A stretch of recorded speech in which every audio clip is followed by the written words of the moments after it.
কি রে, তোর এত বড় সাহস, তুই চিঙ্কু মাস্টারের গায়ে হাতে দেখা দাস? এই তুই জানিস আমি কেটা? I M A Chinku master, only one person, powerful. এক থাপড় দিয়ে তোর দাঁত ভাঙাল দিয়ে পারি। এ তুই চিনিস আমি কেটো? আমি কিন্তু কালো মাস্তানের ছোট ভাই। বেশি কথা কইলে এখন ঠেয়ে নেসমু। ওর কাছে কিন্তু অল টাইম মেশিন থাকে। কি তুই চিঙ্কু মাস্টারের ভয় দেখাস? এ যা ঢেকে নিয়ে যা। দাঁড়া। কিরে এই হুমন্দি মারছে তো? হ্যাঁ ভাই।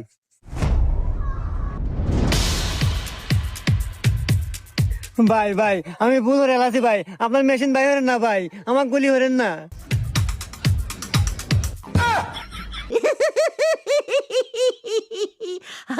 আচ্ছা ভাই, আপনি এই মেশিন বানালেন কে বলে? হ্যাঁ রে ভাই, এতে একবারে সহজ। ওই যে কলার ডোঙ্গা আছে না, হ্যাঁ। ওই কলার ডোঙ্গা আর ওই শাল পালের যে ললিপপ পাইপ দিয়ে যে দুকা দিয়া এই যে টিগার বানাচ্ছে। ও বন্দুক হয়ে গেছে। হ্যাঁ। আচ্ছা ভাই, পুলিশ ধরে না? না হ্যাঁ লাইসেন্স আছে।